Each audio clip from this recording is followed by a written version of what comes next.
Hi everyone, hope you are well और आपकी next upcoming exam की तैयारी अच्छी चल रही होगी। इस वीडियो में हम आरआरबी के स्केल 1 जिसे पीओ के नाम से और असिस्टेंट मैनेजर के नाम से भी जाना जाता है, इसके बारे में डिस्कस करेंगे। सबसे पहले कुछ हम इम्पोर्टेंट डेट की बात कर लें और कुछ डाटा की बात कर लें। इस बार जो अप्रॉक्स वैकेंसी आने की उम्मीद है वो 3000 प्लस होगी फॉर स्केल 1, जिसको पीओ भी बोला जाता है। इसकी फॉर्म स्टार्ट जो होगी वो मई और जून के करीब में हो जाती है। प्री एग्ज़ाम जो आरआरबी के द्वारा नोटिफिकेशन में भी दिया गया है, यह 3 डेट को कंडक्ट की जाएगी, 27 जुलाई, 2 अगस्त और 3 अगस्त को।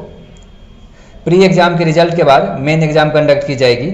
अगर आप प्री क्वालिफाई हो जाएंगे तो मेंस एग्ज़ाम के लिए आप एलिजिबल हो जाते हैं। इसकी जो आरआरबी के द्वारा डिसाइडेड डेट है वो 13 सितंबर 2025 है। मेंस एग्जामिनेशन की रिजल्ट विदिन 1 मंथ आ जाती है। इसके बाद आपको इंटरव्यू के लिए कॉल किया जाएगा। जो इंटरव्यू अप्रॉक्स डेट है वो नवंबर दिसंबर के करीब में होती है और फाइनल रिजल्ट हमेशा की तरह 1 जनवरी को रिलीज की जाती है। इसकी एज लिमिट की बात की जाए तो 18 से 30 ईयर्स के बीच है। एजुकेशन क्वालिफिकेशन ग्रेजुएट होना जरूरी है। नेगेटिव मार्किंग 1/4 होती है। अगर इसकी सैलरी की बात की जाए तो इनकी सैलरी 75,000 प्लस मिलती है। इनकी एप्लीकेशन फ़ी अदर कैटेगरी के लिए 850 रुपये, SC और PWD के लिए 175 रुपये है। अब हम इसके आरआरबी के सिलेक्शन प्रोसेस की बात करें तो आरआरबी का पीओ का सिलेक्शन प्रोसेस 3 स्टेज में कंप्लीट होती है। पहला प्री एग्जाम, मेंस और इंटरव्यू। प्री में 80 नंबर्स के क्वेश्चन होते हैं, मेंस में 200 मार्क्स के क्वेश्चन होते हैं, इंटरव्यू 100 मार्क्स का होता है। Pre examination only qualifying nature होता है। इसमें आपको sectional cutoff plus overall cutoff qualify करने होते हैं। मेंस और इंटरव्यू का वेटेज जो है वो आपके फाइनल सिलेक्शन जो होती है उसके स्कोर में कंसीडर की जाती है। अब हम प्री एग्जाम पैटर्न की बात करें तो इसमें दो टाइप के क्वेश्चन पूछे जाते हैं, एक रीजनिंग और दूसरा quantitative aptitude. Reasoning 40 question 40 marks के, इसके लिए आपको 25 मिनट दिया जाता है और क्वांट 40 क्वेश्चन 40 मार्क्स, इसके लिए आपको 20 मिनट का समय दिया जाता है। इसमें आपको sectional cutoff plus overall cutoff qualify करनी होती है। नेगेटिव मार्किंग की बात की जाए तो 1/4 है। अगर आप प्री क्वालिफाई कर जाते हैं तो आपकी मेंस एग्जामिनेशन में 5 सब्जेक्ट से क्वेश्चन पूछे जाते हैं, जिसके लिए आपको sectional cutoff plus overall cutoff qualify करनी होती है। इसमें रीजनिंग की बात की जाए तो 40 क्वेश्चन 50 मार्क्स, 30 मिनट का आपको समय दिया जाता है। क्वांट 40 क्वेश्चन 50 मार्क्स, 30 मिनट का समय दिया जाएगा। जीए 40 क्वेश्चन 40 मार्क्स, 15 मिनट का समय दिया जाएगा। Computer knowledge 40 question 20 marks, 15 minute का समय दिया जाएगा। इंग्लिश और हिंदी में से आपको एक सब्जेक्ट में एग्जामिनेशन देनी होती है, या तो आप हिंदी सेलेक्ट करें चाहे इंग्लिश सेलेक्ट करें। इसमें 40 क्वेश्चन 40 मार्क्स, 30 मिनट का समय दिया जाता है। इसमें आपको sectional cutoff plus overall cutoff qualify करनी, हर एक स्टेट का अलग अलग वो जरूरी है। नेगेटिव मार्किंग की बात की जाए तो इसमें भी सेम 1/4 की नेगेटिव मार्किंग होती है। अब हम अगर आप मेंस क्वालिफाई कर जाएंगे तो इंटरव्यू के लिए आप एलिजिबल हो जाते हैं। इंटरव्यू 100 मार्क्स की होती है। फाइनल सिलेक्शन की बात करें तो फाइनल सिलेक्शन में आपका वेटेज मेंस और इंटरव्यू का होता है।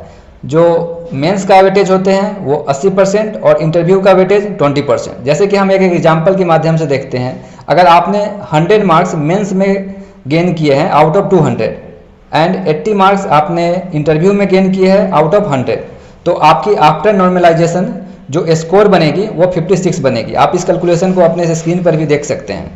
इसके माध्यम से आप अपनी प्रिपरेशन को मेंस के लिए और इंटरव्यू के।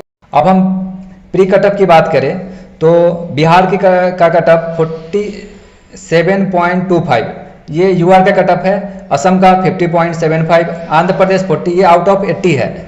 ये प्री का कटअप है। अगर हम मेंस की कटअप की बात करें तो मेंस का कटअप बिहार का 68.44 था, असम का 68.63 था।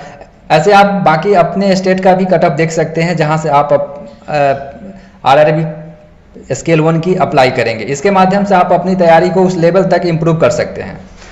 अगर बात की जाए इस साल के कटअप का तो अभी तक आरआरबी के द्वारा नंबर ऑफ वैकेंसी रिलीज नहीं की गई है स्केल 1 का, तो ये बताना थोड़ा सा जल्दी होगा कि कितनी कटअप हो सकती है। बट अगर सेफ स्कोर की बात की जाए तो सेफ स्कोर में आपकी अटेम्प्ट जो होनी चाहिए लगभग 90% टू 95% एक्यूरेसी के साथ होनी चाहिए।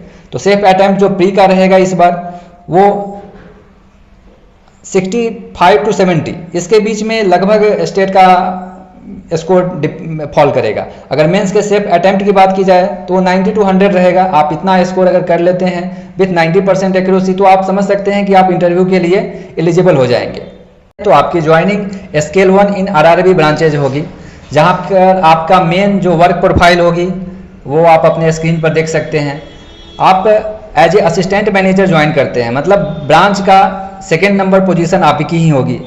आपकी मेन काम जो होगी वो टीम हैंडलिंग होगी। आपको जो ऑफिस असिस्टेंट होते हैं क्लियर करके जाते हैं वो आपको रिपोर्ट करेंगे, आप उस ब्रांच के मैनेजर को रिपोर्ट करेंगे।